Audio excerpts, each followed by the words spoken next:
뭐라 말로 표현할 수 없을 정도로 은혜롭고 감동적인 찬양이었습니다. 귀한 찬양으로 하나님께 영광을 돌려주시고 우리의 마음에 큰 은혜와 감동을 주신 집사님들께 감사를 드립니다. 올 한 해 중 가장 추운 한 주였던 것 같습니다. 우리를 추위 가운데서 안전하게 지켜주시고 놀라운 안식일의 축복을 주신 하나님께 진심으로 감사를 드립니다. 특별히 이번 한 주는 연말 기도주일로 함께 말씀을 나누고 기도하였습니다. 다시 한번 2024년 한 해를 선하신 손길로 인도해 주신 하나님께 감사드리며 하늘 가는 길에 외롭지 않도록 동행해 주신 모든 성도님들께 진심으로 감사를 드립니다. 아직 우리 마음속에 남겨진 여러 죄악들을 발견하고 또 진심으로 회개함으로 용서함을 받고 거듭남을 경험하는 이 안식일이 될 수 있기를 간절히 소망합니다. 저는 여러분의 기도 덕분에 지난주에 충청합회 서천지구 신학에 잘 다녀왔습니다. 제가 없어도 늘 각자의 자리에서 최선을 다해 교회를 섬겨주시는 성도님들께 진심으로 감사를 드립니다. 오늘 안식일을 기억하시어 성전을 취하신 여러분 모두를 주님의 이름으로 환영합니다. 다시 한번 우리 신경석 사장님, 한혜영 이사님 진심으로 환영합니다. 그리고 무엇보다 우리 충청합회 장안교회 우리 네 분의 성도님들 진심으로 환영합니다. 이번 주에 귀에 오실 거라고는 정말 상상도 못했습니다. 놀라운 만남을 주신 하나님께 진심으로 감사를 드립니다. 옆 사람과 사랑과 소망을 담아서 뜨겁게 인사하고 시작하겠습니다. 서로 안아주시고 또 악수하시면서 하늘까지 함께 갑시다. 인사해 주시면 감사하겠습니다.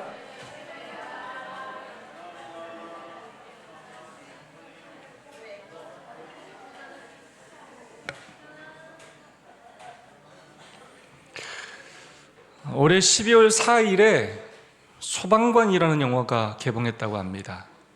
이 영화는 2001년 홍제동 방화 사건을 바탕으로 제작된 영화라고 합니다.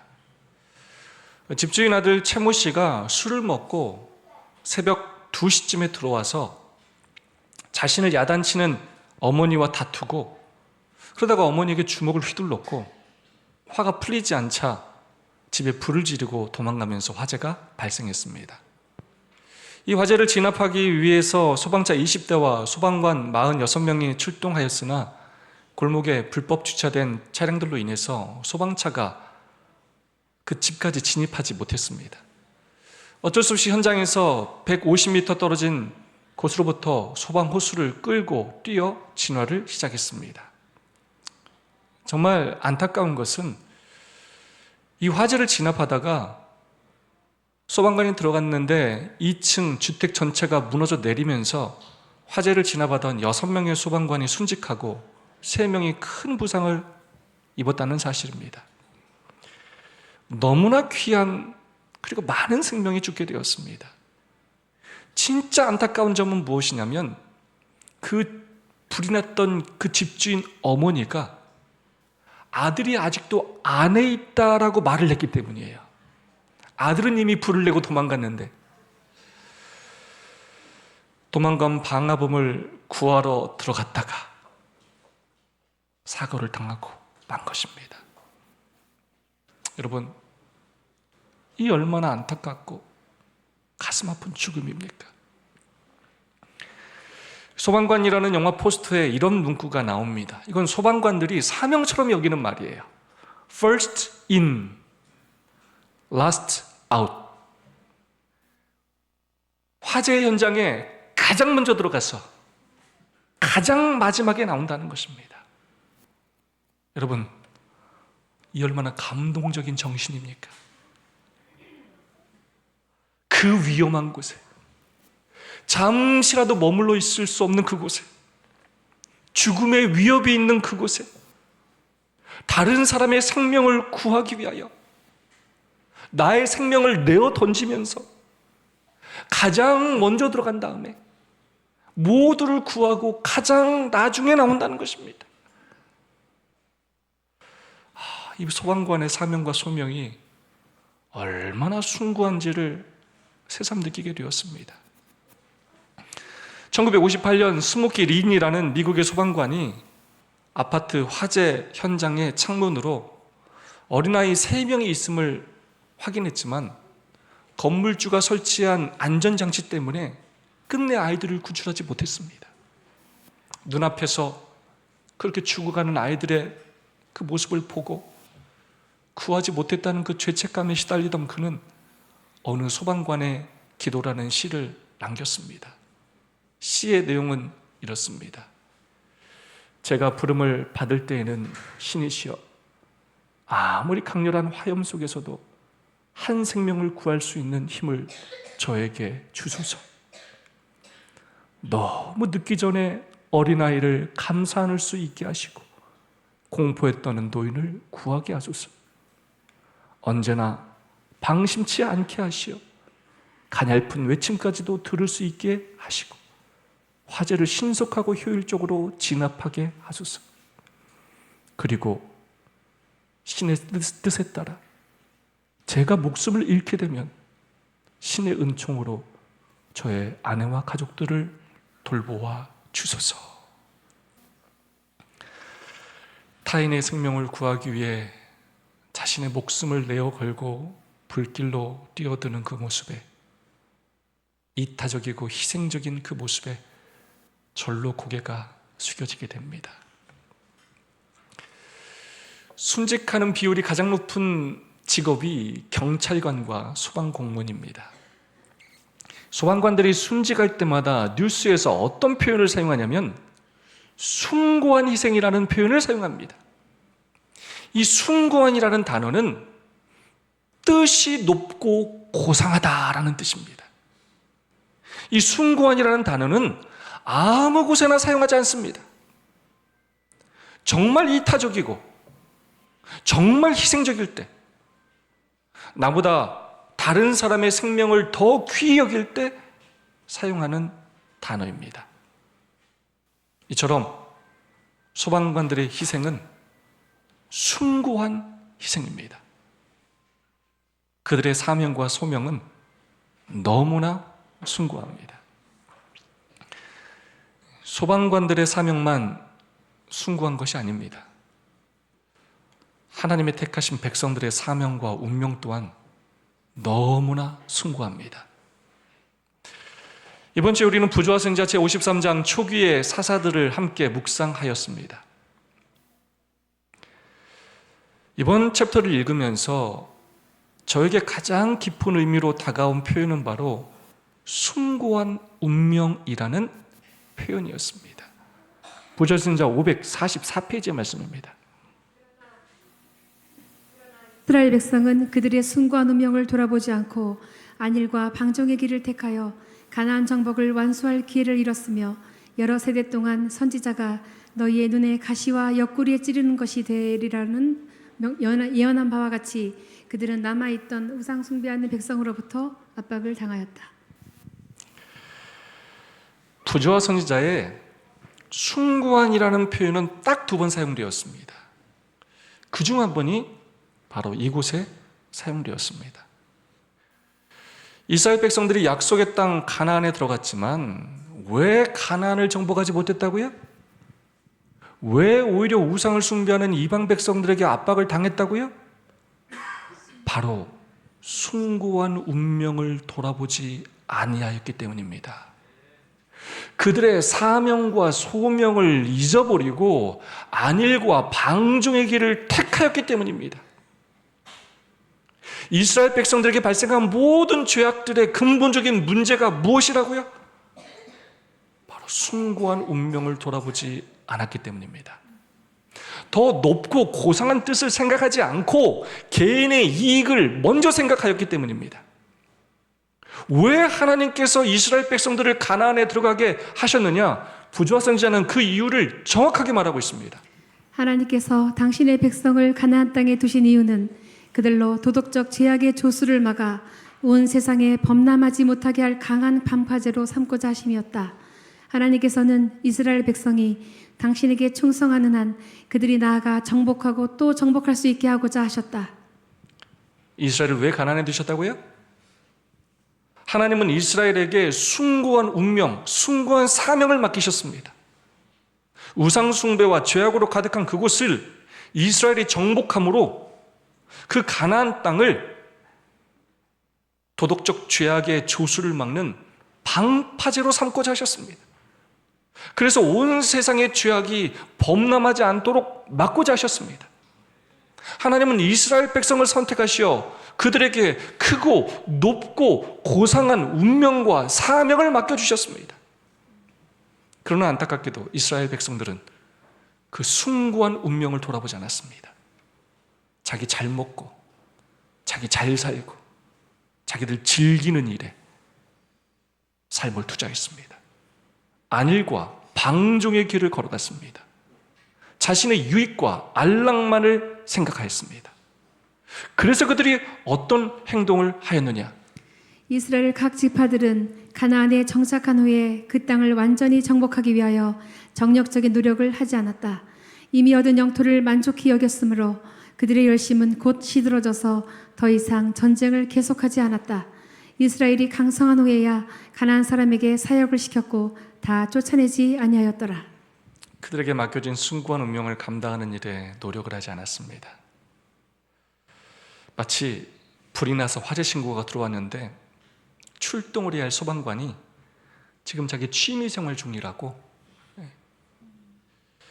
출동을 하지 않는 것이고, 화재 현장에 어쩔 수 없이 출동을 했어도 나는 내가 죽을 수도 있으니까 나는 못 들어가겠다고 말하는 것과 마찬가지입니다. 그러면 소방관이라고 할 수 있습니까? 이미 얻은 용토를 만족히 여겼기에 열심은 시들어졌고 더 이상 전쟁을 할 필요를 느끼지 못하게 되었습니다.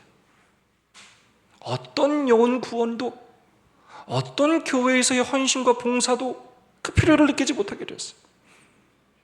그리고 오히려 가나안 사람들을 쫓아내기보다는 그들에게 사역을 시키면서 노예처럼 부리면서 그들을 쫓아낼 필요를 느끼지 못하게 되었습니다. 그렇게 정복해야 할 가나안 백성들을 쫓아내지 않았고 오히려 그들과 동맹을 체결하였습니다. 그러면서 그들은 가나안 백성들과 더 섞이게 되었고 그들의 문화와 종교를 자연스럽게 받아들이게 되었습니다.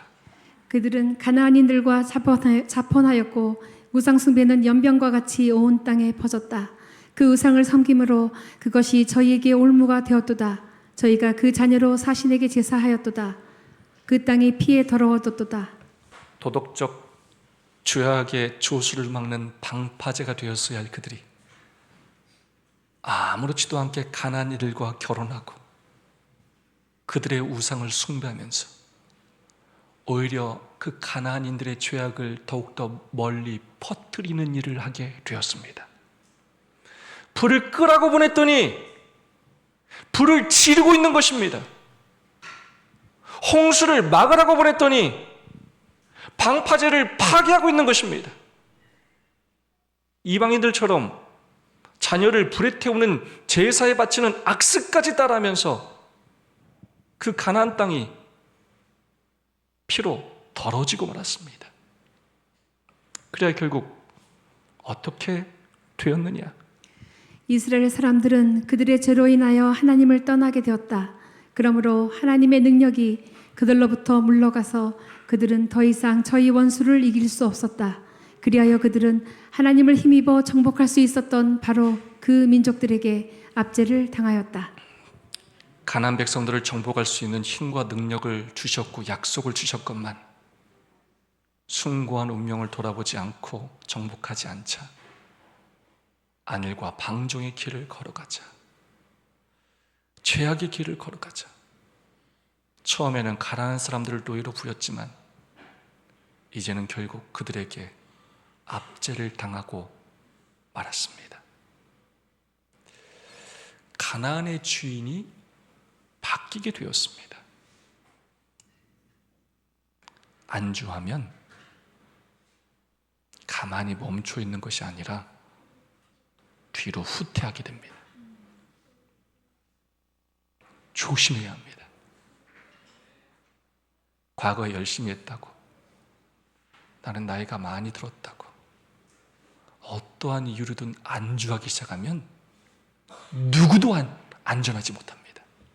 목사여도 40년을 목회했어도 다 똑같아요. 내가 정복해야 할 것을 끊임없이 정복하지 않으면 결국은 정복당하게 됩니다.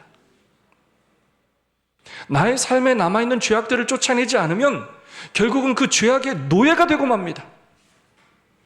숭고한 운명을 돌아보며 하나님의 말씀에 순종하면 나도 살고 가정도 살고 교회도 살지만, 숭고한 운명을 돌아보지 않고 이기적으로 안일과 방종의 길을 걸어가면 나에게 맡겨진 거룩한 사명 때문에 나도 죽고 공동체도 죽을 수밖에 없다는 것입니다. 올 한 해 여러분은 어떤 길을 걸어 오셨습니까? 숭고한 운명을 돌아보며 맡겨진 사명을 감당하기 위해 노력하며 사셨습니까? 아니면 여러 사정과 형편을 이야기하며 숭고한 운명을 돌아보지 아니하고 방종과 안위의 길을 걸어 오셨습니까? 도덕적 죄악의 조수를 막는 방파자의 역할을 하며 살았습니까? 아니면 이미 그 죄악들에 익숙해져서 그 죄의 노예가 되어 살아오셨습니까? 우리의 올 한 해 인생길을 돌아보고 진심으로 회개하는 시간이 되시기를 간절히 소망합니다. 그렇게 하나님을 떠나 숭고한 사명을 돌아보지 아니한 이스라엘 백성들을 하나님께서 어떻게 하셨습니까? 버리셨습니까? 외면하셨습니까? 멸망하도록 심판하셨습니까? 그렇게 하지 않으셨습니다. 그러나 하나님께서는 당신의 백성을 완전히 버리지는 아니하셨다. 언제나 여호와께 충실한 남은 무리가 있었으며 때때로 여호와께서는 충실하고 용감한 자들을 일으키셔서 우상 숭배를 타파하고 이스라엘 백성을 그 원수들에게서 구원하셨다. 하나님은 당신의 백성을 완전히 버리지는 않으셨습니다. 은혜와 자비의 시간을 허락하셨습니다. 하나님께 충실하고 용감한 자들인 사사를 일으키시어 우상 숭배를 타파하고 이스라엘 백성들을 그 원수들에게서 구원하게 하셨습니다. 온니엘, 삼갈, 예후, 드보라, 바락, 기드온이 바로 그러한 사람들이었습니다. 이 사람들을 초기의 사사들이라고 성경과 부조화 선지자는 기록하고 있습니다. 그러면서 이번 챕터는 초기의 사사의 핵심 인물로 기드온에 대하여 자세히 설명하고 있습니다. 그렇다면 왜 이렇게 많은 사사가 등장하느냐? 그러나 구원자가 죽을 때의 백성들은 그의 권위에서 풀려나 점차로 그들의 우상에게로 돌아가곤 하였다. 그리하여 타락하여 징계를 받았고 자복하여 구원을 얻는 역사가 거듭 되풀이되었다. 여러분, 왜 이렇게 많은 사사가 등장했다고요? 사사를 통해서 구원을 받아서 조금 편해지면, 그래서 시간이 지나면 또다시 우상을 숭배함으로 타락하게 되었고, 그러면 또 원수들에게 압제를 받게 되었다는 것입니다. 그때마다 하나님은 이스라엘 백성들을 구원하시기 위하여 또 사사를 보내셨기 때문입니다. 이 역사가 거듭 되풀이 되었기 때문입니다. 이 이스라엘의 역사를 통해서 배울 수 있는 것이 무엇이냐? 죄는 계속해서 반복된다는 것입니다. 이 죄악을 완전히 끊어버리지 않으면 잠시 감춰져 있다가 언제든지 다시 밖으로 나오게 된다는 것입니다. 성경의 표현대로 죄는 삶의 올무가 되는 것입니다. 죄를 두려워할 줄 알아야 합니다. 죄에 편안해지고 익숙해지기 시작하면, 숭고한 사명을 돌아보지 않기 시작하면, 이기적인 삶에 집중하기 시작하면 죄의 올무에서 벗어날 수가 없습니다. 이스라엘 백성들의 죄만 반복된 것이 아닙니다. 어찌할 수 없는 죄인인 이스라엘을 향한 하나님의 구원하심과 은혜 또한 여전히 계속되었다는 것입니다. 만일 우리가 숭고한 운명을 돌아보지 않고 우리가 1년 동안 살았던 대로만 하나님께서 우리를 심판하셨다면 우리는 올해 다 멸망하고 말았을 것입니다. 이 자리에 한 사람도 서 있지 못할 것입니다. 올 한 해 우리가 온전히 순종하지 못했지만, 우리가 여전히 우리의 죄악을 버리지 못했지만, 우리가 숭고한 운명을 돌아보지 못하고 이기적으로 살았지만, 여전히 우리를 살게 하신 것은 바로 하나님의 은혜입니다. 우리에게 다시 기회를 주시어 회개함으로 나를 구원하실 뿐만 아니라 다른 사람을 구원하시게 하기 위한 하나님의 은혜와 자비와 사랑 때문입니다. 구전인사 558페이지 다 함께 한번 읽어보도록 하겠습니다. 시작. 이 얼마나 오래 참으시는 우리 하나님의 자비이신가. 하나님께서는 당신의 백성이 당신의 임재를 막은 죄들을 제거할 때에 그들의 기도를 들으시고 다시 한번 그들을 위하여 일하기 시작하셨다. 아멘.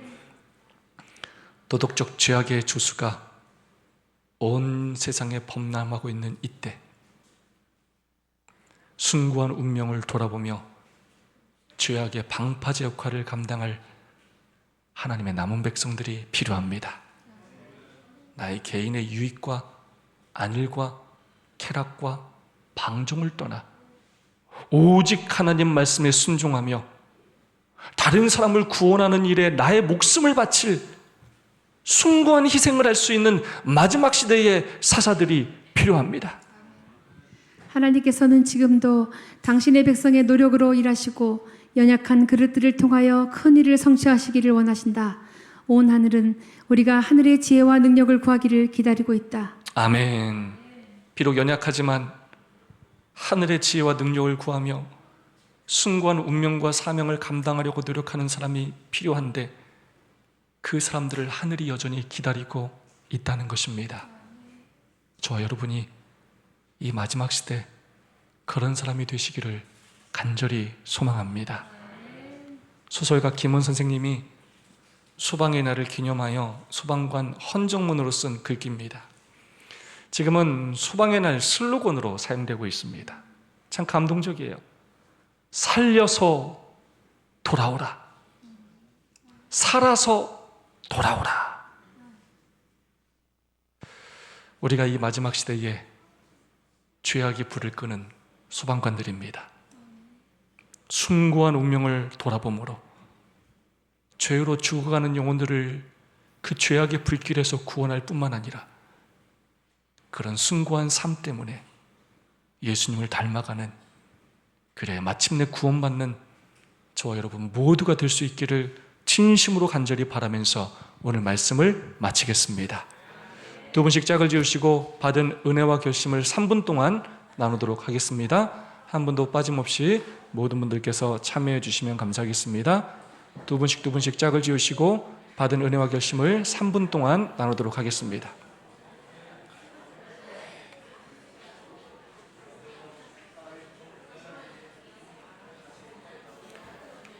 1시가 반주 좀 해줘.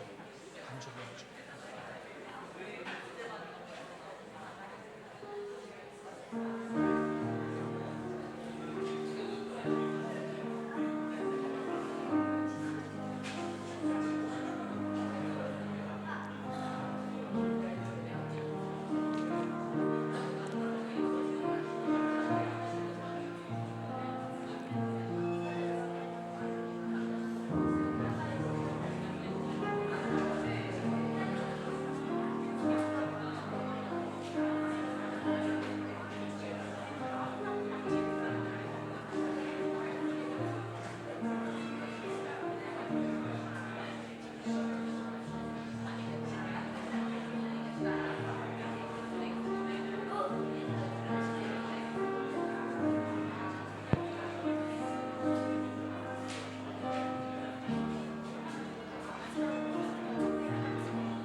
오늘은 모든 성도를 대표하여 김신영 집사님께서 받은 은혜와 결심을 나누어 주시겠습니다.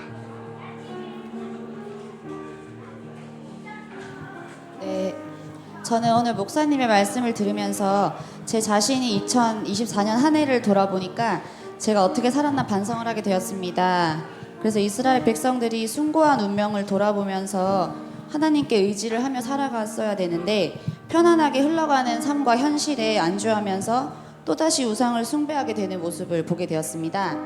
그래서 오늘 말씀처럼 역사가 흘러가면서 죄는 계속 반복이 되지만 하나님은 저희를 버리지 않으셨다는 거에 정말 감사했습니다. 그리고 그것은 하나님께서 자비를 베푸신 것이고 또한 제가 만약에 죄를 또 짓게 되면 그랬을 때 제가 진실로 회개를 했을 때 그러면 또 하나님께서는 저의 기도를 들으시고 저를 용서하실 것이다 라고 생각을 했습니다. 목사님의 말씀을 듣고 2025년 내년에는 더욱 저의 개인의 유익만 추구하지 않고 하나님을 순종하도록 노력하고 싶습니다. 그래서 하늘의 지혜를 구하고 기도원처럼 겸손과 성실한 자세를 갖도록 기도하고 노력하겠습니다. 그리고 숭고한 소방관처럼 다른 사람의 생명을 구하기 위해서 자신을 희생하는 소방관처럼 저도 그런 희생의 자세를 가질 수 있도록 노력하고 또한 소망하고 기도하겠습니다. 감사합니다. 우리 김신영 집사님 주님 이름으로 축복합니다. 오늘은 예수님의 명령에 따라 그 숭고한 희생과 헌신을 생각하고 예수님의 사랑과 은혜에 감사하는 날입니다. 이제 여러분 모두를 거룩한 예식으로 초청합니다. 다 함께 기도하겠습니다.